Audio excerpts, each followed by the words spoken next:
Today we'll be discussing the TERS, or Temporary Employer-Employee Relief Scheme, which the South African government has made available to employees and employers in order to assist during the COVID-19 pandemic. In order to discuss this in more detail, we're joined today by Joon Chong from Webber Wentzel in order to understand a little bit more around how the scheme is being administered. Joon, thanks so much for joining us.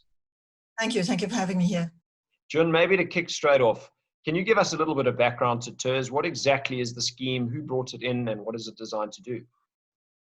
The TERS scheme, or Temporary Employer-Employee Relief Scheme, is a scheme under the auspices of the Unemployment Insurance Fund. Now, the UIF has a lot of different benefits: maternity benefits, unemployment benefits, reduced work time.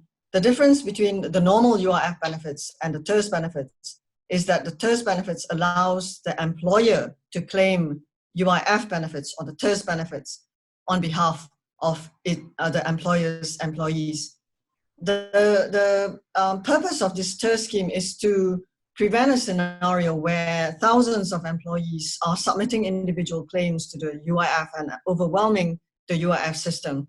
And so the employers are given the opportunity to upload these CSV files for all the employees, thousands of employees in certain instances, and to facilitate the processing of the claims more efficiently and to allow payments to these employees faster.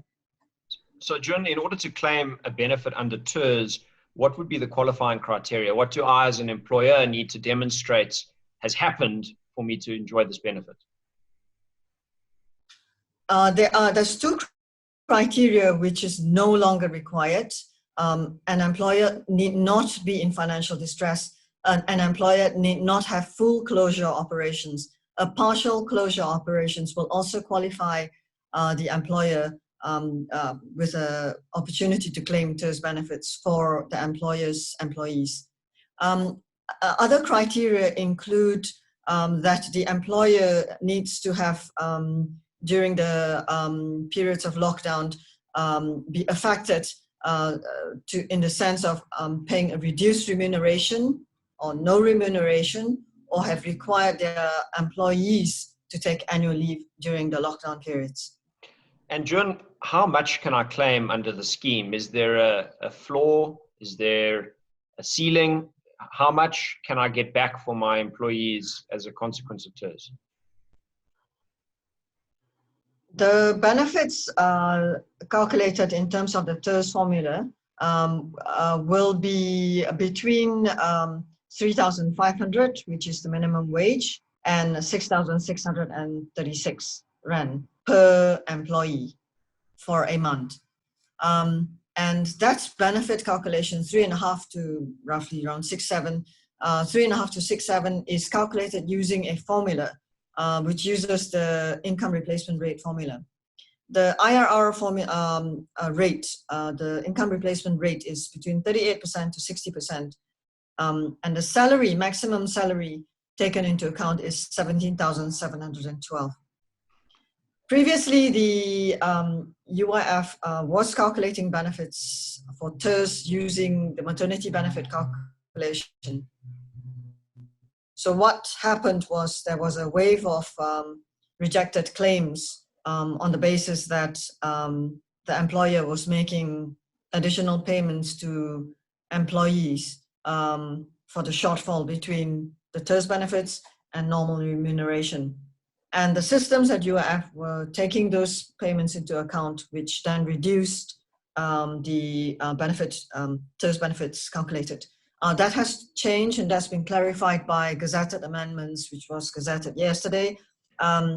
So any additional top-up payment made by the employer for any shortfall will not reduce the actual TERS benefits paid out, provided the TERS benefits plus the top-up payments by the employer do not exceed the remuneration normally received pre-lockdown. And Joon, so what is the duration of the benefit? So can I claim for the entire year? Is it limited to a certain number of months? The directive provides for 3 months of benefit payments. So that will be April, May, and June. Perfect. Joon, just a quick one. I mean, we've read a lot. It's now the beginning of May. We've come out of stage 5 lockdown. We're in stage 4. There's been a bit of complaints around the TERS system, people saying that the administrative process has changed. The way you apply was, certain criteria were amended halfway through. And a lot of employers have shown their frustration that their payments have been rejected. Has there been any progress that governments have made in streamlining the system and making sure that employers actually receive these payments? Yes, I think that we need to give a lot of recognition to the staff at the UIF. They've been working very hard in ensuring that employers and thus the employees are getting paid. A lot of these issues have been resolved. The site has stopped crashing. Their systems have been corrected. So I am positive about future improvements on the systems and the processing. There are still a number of issues lingering, but over time we expect that that will also be resolved. There's been a lot of applications, like 40, 50 applications made. So we do need to give the UIF time to process these payments. But by and large, I am seeing a lot of employers getting paid these benefits. So if you are an employer and you haven't applied and you fit the criteria, you paid we paid your employees reduced remuneration, or you're going to pay them no remuneration, you require them to take annual leave, you had closure of your operations, and you haven't applied for either April, you're thinking of applying for May, possibly even June, my recommendation is to apply sooner rather than later. And Joon, from an administrative perspective, if you're an employer who wants to apply for TERS, how would you go about doing that practically? There is an online site that you can apply to, and you would upload the documents. You do also email an email address, and then you get the example CSV files and guides on how to complete sent to your email address.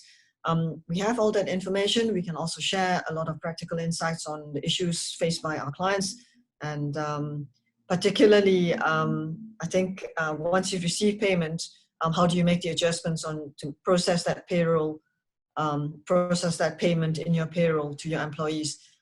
There's been a lot of issues with that. It can be a little bit messy.